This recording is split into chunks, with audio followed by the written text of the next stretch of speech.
Le soleil s'étirait paresseusement au-dessus des toits de la ville de Halston Heights, un quartier où les contrastes sociaux semblaient peints à la truelle. À quelques rues d'une rue bordée de manoirs impeccables, on trouvait des bâtiments délabrés, des vitres ternes et des portes qui grinçaient comme des souvenirs qu'on voulait oublier. Mais ce matin-là, Jayan Clarkson, 12 ans, ne pensait ni à la pauvreté ni à la politique. Il ne pensait qu'à une seule chose, son nouveau cross step, appris la veille sur YouTube. Un mouvement de basket qu'il comptait bien essayer aujourd'hui sur le terrain du parc de Morningside. Chaussures lacées à la va-vite, sac à dos rebondissant contre ses omoplates, il descendit les escaliers de leur modeste immeuble. Son sourire était contagieux, ses yeux, eux, brillaient comme s'il savait déjà qu'ils allaient impressionner. « Aujourd'hui, je vais leur briser les chevilles », murmura-t-il dans un souffle fier en mimant un dribble invisible dans les airs. Mais dans une ruelle adjacente, quelqu'un d'autre s'éveillait avec un objectif bien différent. Colby Matthews avait 24 ans, un uniforme fraîchement repassé et un besoin viscéral de reconnaissance. Depuis son entrée dans la police, 6 semaines plus tôt, il n'avait ni arrêté un dealer ni empêché un vol. Il avait écopé de patrouilles dans les zones calmes, des quartiers à risque calculé, histoire de l'habituer doucement. Mais aujourd'hui, il sentait que le vent tournait. Vol à l'épicerie Redwood Stop and Go, suspect, jeune noir, sac à dos, direction parc Morningside. C'était le message qui avait crépité dans sa radio à 9h24, une alerte qui, pour d'autres, aurait demandé précaution, prudence et discernement. Mais pour Colby, c'était une chance. Il se gratta l'arrière de la tête, inspira et lança. « Je vais le choper, ce petit con !» Jayan ne vit jamais venir la voiture de patrouille. Il trottinait sur le trottoir, rêvant de dunks et de 3 points, lorsqu'un bruit de crissement l'arracha à ses pensées. « Police! Les mains en l'air !» hurla une voix, tranchante comme une lame. Le cœur de Jayan manqua un battement. Une seconde plus tard, une silhouette blanche jaillit du véhicule, main déjà posée sur la bombe de poivre. « Qu'est-ce que j'ai fait ?» bredouilla-t-il. « Pose ce sac, à terre, tout de suite !» Jayan, hébété, ouvrit la bouche pour parler. Mais la peur bloquait les mots. Il voulut expliquer, dire qu'il allait juste jouer au parc, montrer son ballon. Mais tout alla trop vite. Le gaz, une brûlure déchirante, une agonie liquide qui lui inonda les yeux, la gorge, le nez, un cri, une chute, des menottes, des voix lointaines, une douleur qui ne faisait que commencer.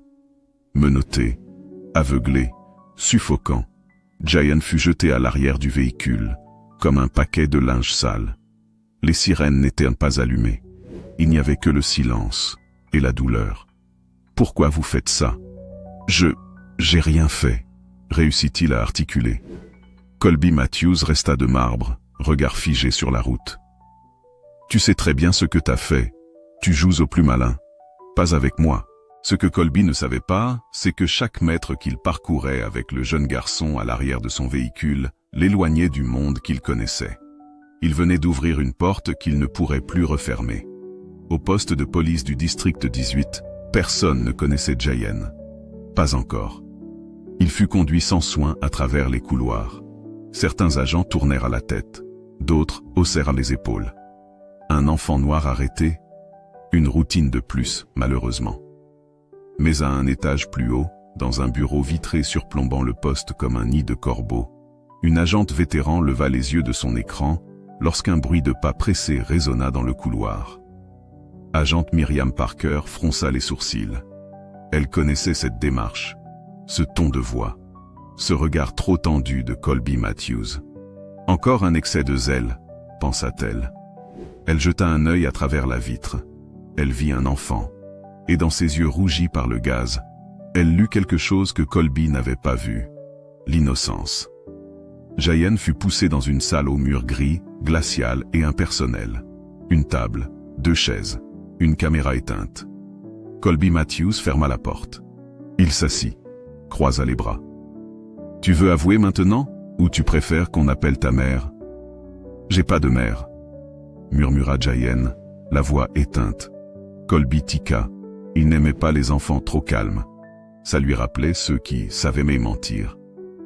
Et ton père, il est où? Un avocat? Un gars de la télé? Jayen releva les yeux. Et dans ce regard, malgré la brûlure, il y avait un éclat étrange. Une forme de maîtrise. Mon père, c'est Griffin Clarkson. Le silence tomba d'un seul coup. Colby fronça les sourcils. Ce nom lui disait quelque chose de lourd, de puissant, de dangereux. Il se leva, sortit de la pièce, ferma la porte.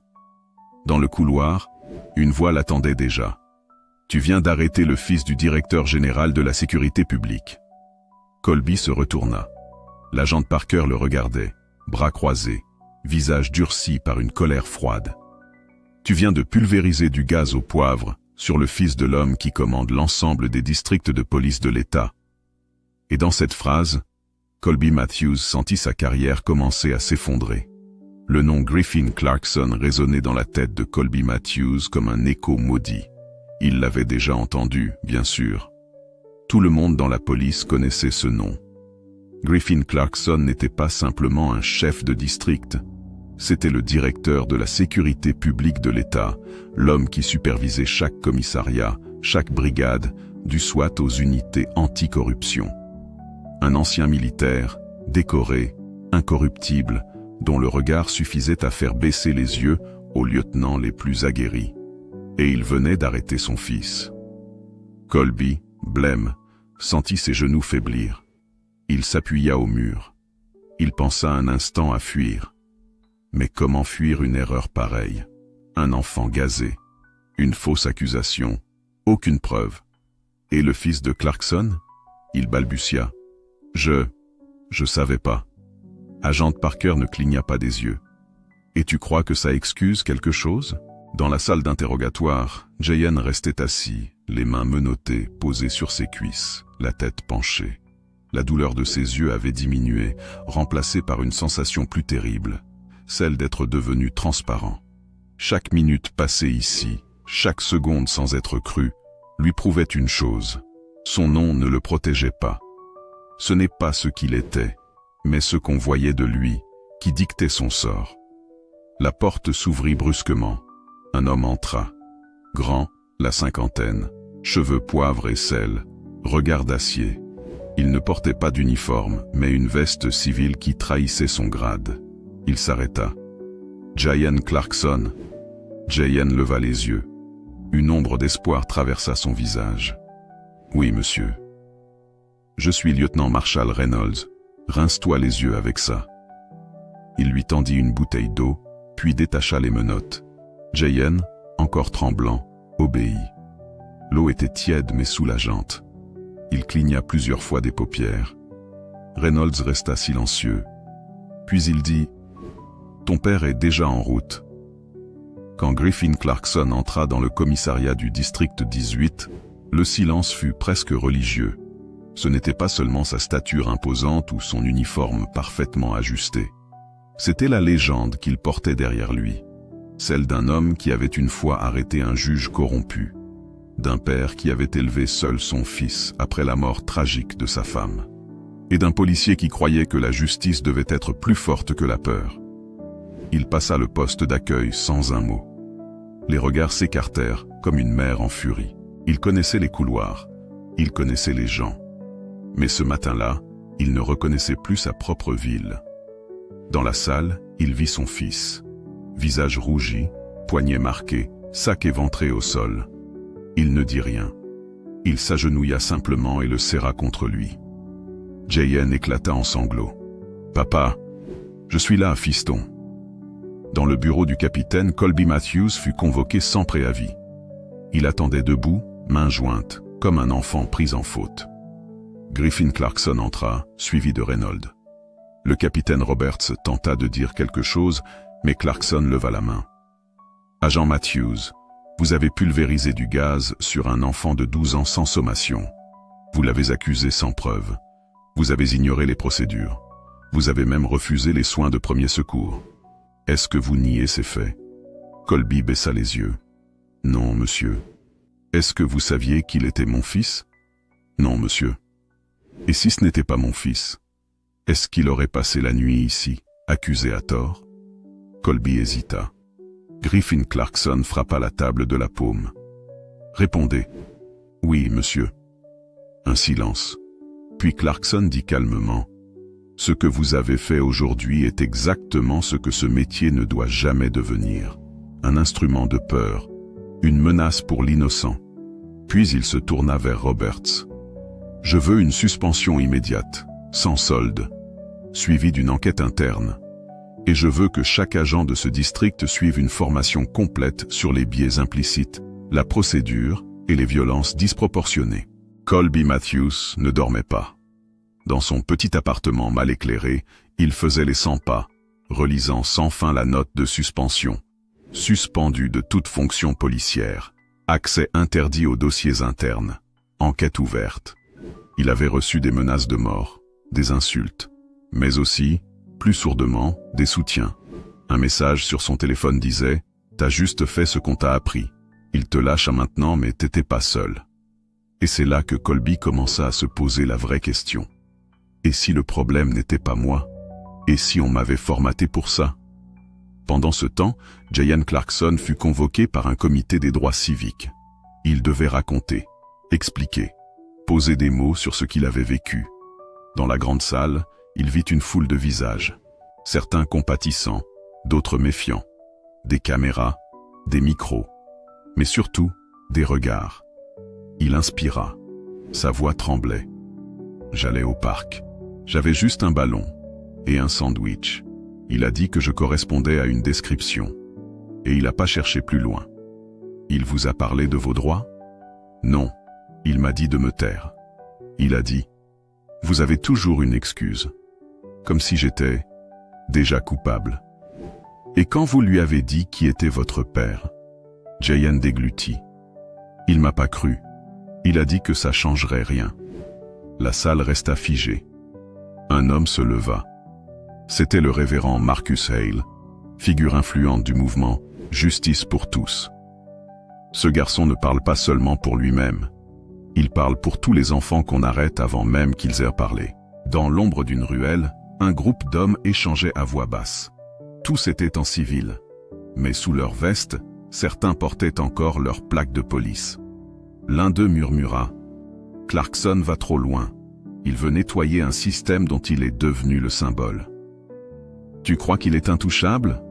Il a un fils, une maison, des failles. On le fera tomber. Mais pas avec une balle, avec le doute. À l'école, Jayan subissait une autre forme de violence. Certains élèves l'évitaient, d'autres l'enviaient. On murmurait « C'est lui, le fils du boss, le flic aux médias. » Mais un jour, un garçon nommé Ézéchiel, d'1 an plus vieux, l'approcha. Tu sais que ce que t'as vécu, ça m'est arrivé l'année dernière. Mais moi j'ai passé 2 jours au centre pour mineurs. Personne n'a appelé mon père. Jayan baissa les yeux. Tu crois que c'est parce que mon père est puissant? Non. C'est parce qu'il a parlé. Et toi aussi tu dois parler. Encore. Et encore. Jusqu'à ce qu'il t'écoute pour de vrai. Pendant ce temps, lieutenant Reynolds enquêtait discrètement. Il reprenait tous les rapports de Colby Matthews. Une chose le troubla. 3 autres interpellations de jeunes garçons noirs, tous sans suite. Tous classés manque de preuves. Il appela un ancien partenaire. Tu te souviens du sergent Wheeler? Il avait une fiche sur les agents problématiques. T'as encore un double? Tu veux dire la liste noire? Celle qui a disparu du serveur central après la cyberattaque de 2019. C'est pas une cyberattaque, c'est quelqu'un de l'intérieur. Et je pense que Clarkson est plus visé qu'il ne le croit. Invité sur une chaîne d'info nationale, Griffin Clarkson accepta de répondre à une question en direct. Chef Clarkson, vous pensez que votre fils aurait été traité de la même manière s'il n'avait pas été noir? Un silence. Puis Griffin répondit, non. Et ça me détruit de le dire. Mais c'est vrai. Le plateau s'immobilisa. Le journaliste avala sa salive. Il venait de faire tomber la barrière invisible entre institution et vérité. Les réseaux sociaux explosèrent. Certains criaient « héros », d'autres « traîtres à la police ». Mais une chose était sûre, rien ne serait plus jamais comme avant. Dans une salle sécurisée du Bureau des Affaires internes, une réunion se tenait en pleine nuit. Autour de la table, le chef d'unité interne, 2 procureurs adjoints, un technicien cybersécurité et Marshall Reynolds. Sur l'écran, une carte du réseau informatique du district 18, des schémas de connexion, des logs effacés et un dossier intitulé « Phantom File 314 ». Reynolds prit la parole. On a découvert des suppressions manuelles de rapports internes. Quelqu'un efface systématiquement les interventions violentes commises par une poignée d'agents. Pas juste Colby Matthews. On parle d'au moins 8 autres noms. Le procureur fronça les sourcils. Vous dites que c'est coordonné? Pas seulement coordonné, protégé par quelqu'un d'en haut. Silence. Et Clarkson? Il dérange. Trop propre. Trop exposé. Son fils était une cible. Peut-être un avertissement. Jayen ne dormait plus. Il faisait des cauchemars. Pas des monstres. Pas des fantômes. Mais des sirènes. Des flashs bleus. Des portes qui claquent. Des voix qui disent « Il correspond à la description ». Un soir, il entra dans le bureau de son père, en pyjama. « Papa, tu crois que c'est de ma faute, ce qui est arrivé ?» Griffin leva les yeux. Il vit dans ceux de son fils la même peur qu'il avait eue, enfant, quand on l'avait traité de singe au premier jour de l'école des cadets. « Non, fiston, ce n'est pas ta faute. C'est un poison qu'on te fait boire, en te disant que tu l'as mérité. Mais tu n'as rien fait. Rien. » Jayen hocha la tête, mais ne sembla pas convaincu. Il ajouta « Est-ce que tu vas les arrêter ? J'y travaille, mais il faut être patient. On ne coupe pas un arbre malade avec un couteau. Il faut creuser jusqu'à la racine. » Un jour, au bureau central, Griffin Clarkson reçut un appel crypté. Voix modifiée, fausse identité. « Vous cherchez le dossier Phantom ? Il est sur une clé USB. Cachette. Vieux commissariat désaffecté, casier 12. Mais faites vite, ils savent ce que vous cherchez. » La ligne coupa. Aucune trace. Aucun moyen de rappel. Griffin appela Reynolds. Ils décidèrent d'y aller sans escorte. Ce qu'ils allaient découvrir allait faire basculer tout l'édifice. Le vieux commissariat désaffecté du quartier de Harrow's End semblait sorti d'un film d'horreur. Murs écaillés, fenêtres brisées, mobilier abandonné. Mais dans le casier 12, sous un tas de vieux dossiers de 1994, ils trouvèrent une boîte métallique cadenassée. La clé USB était à l'intérieur. Aucun marquage, aucun mot. Mais les données, des dizaines de rapports falsifiés, des vidéos de bodycam jamais transmises, des témoignages de victimes mineures, une carte de corruption reliant des agents à des juges, des trafiquants, et même un ancien procureur de l'État. Et au centre de ce réseau, un nom. Arthur Velden, ancien capitaine, aujourd'hui à la retraite, mais mentor de Colby Matthews. Clarkson se souvenait de Velden, un homme affable, respecté, mais toujours ambigu. Lorsqu'il l'avait connu, il trouvait déjà ses méthodes à l'ancienne trop floues. Il comprit maintenant que Velden avait bâti un système parallèle, une justice officieuse, dans les coulisses de la loi. Ce qu'il comprit aussi, c'est que le passage à tabac de Jayen n'était pas un accident. C'était une mise en scène. Un message.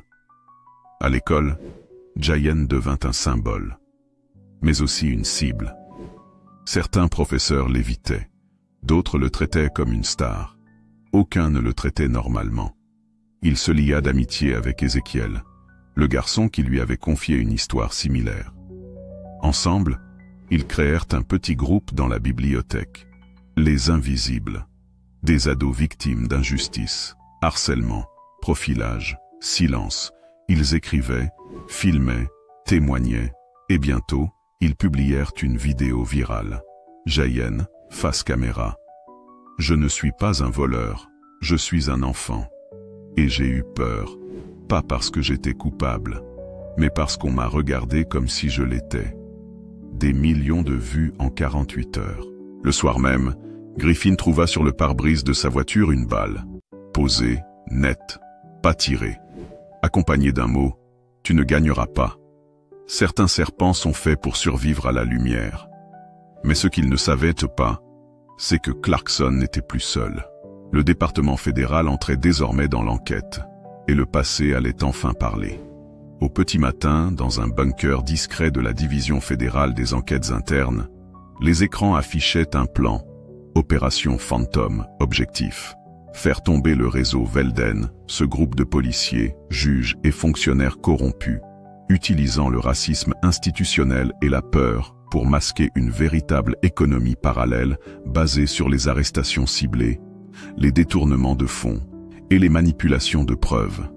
En haut du tableau, Arthur Velden, ex-capitaine Harvey Gless, juge supérieur Samuel Reed, entrepreneur de systèmes de surveillance, agents actifs, Colby Matthews, suspendu, Eric Johnson, Carla Briggs, Joseph King, et tout en bas, souligné en rouge, cible indirecte, Griffin Clarkson. Dans une maison luxueuse en bordure de l'État, Arthur Velden regardait les nouvelles à la télévision. L'arrestation du fils du boss, les déclarations publiques, les hashtags viraux. Il haussa les épaules. Il croit qu'il peut changer un système sans en payer le prix. Il oublie que c'est moi qui l'ai formé. Un de ces hommes entra. Il a mis la main sur le dossier Phantom. Velden écrasa son cigare. Alors on va passer au plan B. S'il touche à ce que j'ai construit, je vais le forcer à choisir entre son combat et son fils. Le soir même, Jayen disparut. Lisa Clarkson, sa tante, le pensait dans sa chambre. Mais quand Griffin monta, il trouva la fenêtre ouverte, le lit vide. Sur l'oreiller, un téléphone. Allumé, un message en vidéo. On veut discuter, toi et moi. Pas avec une escouade, pas avec un micro. Juste l'homme, juste le père. Tu veux ton fils? Viens seul. Entrepôt 71. À minuit. Griffin resta figé. Puis il dit à Lisa. Appelle Reynolds. Ne dis rien aux fédéraux. Ils pourraient te le tuer si on agit trop vite. Lisa hurla. Tu ne vas pas y aller seul? Griffin Clarkson enfila sa veste. Je suis policier. Mais ce soir, je suis juste un père. Minuit, pluie fine, bruine glacée. L'entrepôt 71, un vieux bâtiment de transport abandonné dans la zone portuaire. Griffin entra seul, main vide, une lumière au fond, une silhouette, Velden, et, menotté à une chaise, les yeux bandés, Jayen. Il va bien, pour l'instant, dit Velden. Griffin resta droit, silencieux. Pourquoi? Demanda-t-il simplement. Velden ricana. Parce que tu crois qu'un uniforme peut changer le monde. Moi je l'ai compris il y a longtemps. Le système ne se réforme pas. Il se contrôle. Et ceux qui le contrôlent vivent. Les autres s'inclinent. Tu t'en es pris à un enfant. Mon fils. Un détail, Clarkson. Un pion. Ce n'est pas lui que je veux. C'est ta voix, ton silence, ta reddition. Abandonne l'enquête. Enterre le dossier Phantom. Et ton fils rentre chez lui vivant. Griffin ne répondit pas. Choisis. 2 semaines après l'arrestation d'Arthur Velden, la ville de Halston Heights semblait plus calme. Mais ce calme n'était pas le silence habituel de l'oubli. C'était un calme attentif, suspendu, comme si la ville elle-même retenait son souffle, en attente de quelque chose. Les journaux titraient désormais « Réseau fantôme démantelé, le fils d'un policier devient un symbole national. Velden mis en accusation pour 37 chefs d'inculpation, quand un enfant brise la loi du silence. » Mais au milieu de tout cela, Jayen Clarkson vivait un quotidien transformé. Plus aucun jour n'était normal. Chaque regard qu'on lui lançait était chargé d'admiration, de compassion ou de gêne. Et lui, il essayait juste de redevenir un garçon de 12 ans. Un samedi après-midi, une cérémonie fut organisée à l'hôtel de ville. Le maire, des membres du Congrès, des hauts gradés de la police, des activistes, des enseignants, des citoyens ordinaires, tous étaient là. Mais la scène la plus puissante ne fut ni un discours politique, ni une remise de médaille. Ce fut Jayen, qui monta sur scène avec une feuille dans la main. Il prit une grande inspiration, regarda la foule et lut. « Je m'appelle Jayen Clarkson, j'ai 12 ans, je suis un enfant, je suis aussi noir. Et un jour, quelqu'un a cru que ça suffisait pour me menotter. Mais aujourd'hui, je vous dis ceci, je ne suis pas une menace, je suis un rêve. Le rêve de ceux qui veulent un monde où la justice est une vérité, pas une façade. » Silence. Puis une ovation debout. Larmes, poing levé, et une promesse dans l'air. Ne plus jamais détourner le regard. À l'initiative de Griffin Clarkson, une nouvelle cellule fut créée, Unity, Unité nationale pour l'intégrité, la transparence et la jeunesse. Son but? Traiter les cas de violences policières envers les mineurs, surveiller les procédures d'interpellation et développer des programmes éducatifs pour les forces de l'ordre.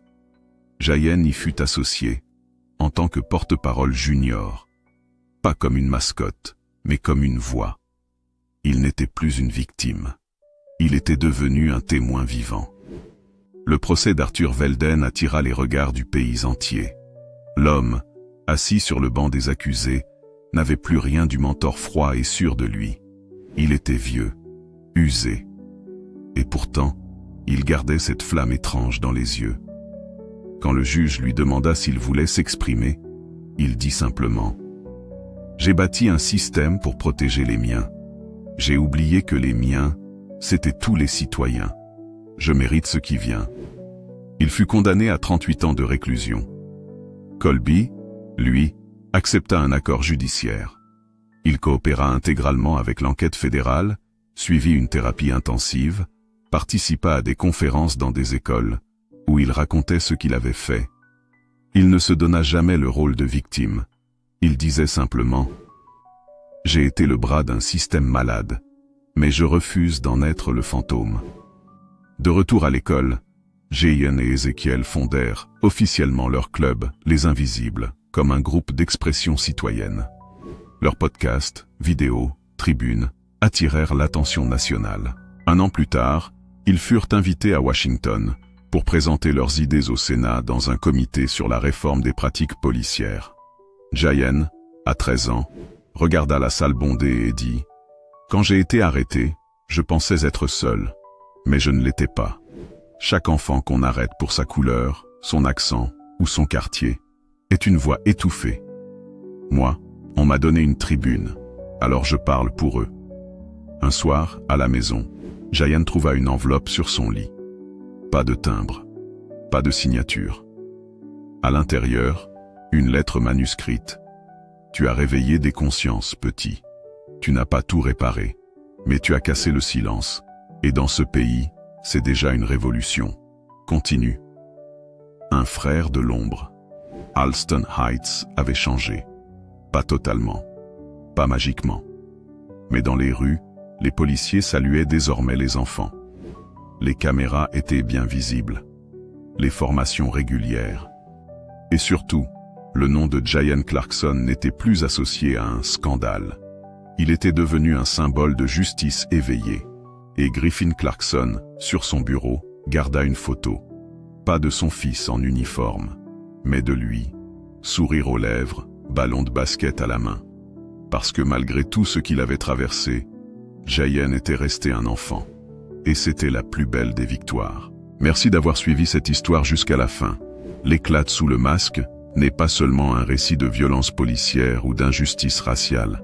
C'est aussi un cri du cœur, une lumière dans la nuit, une main tendue à tous ceux qui ont un jour été jugés avant d'avoir été entendus. C'est l'histoire d'un enfant qui aurait pu être brisé, mais qui a choisi de se relever et de parler, non pas seulement pour lui-même, mais pour tous les autres. À travers les regards d'un père, d'un fils, d'un policier fautif et d'un système en mutation, nous avons vu que la justice véritable ne réside pas dans les grades, ni dans les insignes, mais dans le courage de faire ce qui est juste, même quand c'est difficile. Merci pour votre temps. Merci pour votre attention. Et merci de croire, comme nous, qu'un monde meilleur commence par une histoire écoutée, un silence brisé, une vérité dite à voix haute. Si ce récit vous a touché, N'hésitez pas à le partager, à en parler autour de vous, ou simplement à prendre un instant pour réfléchir. Car parfois, ce n'est pas la fin d'un récit qui change les choses, c'est ce qu'on décide d'en faire. À très bientôt pour une nouvelle histoire. Prenez soin de vous.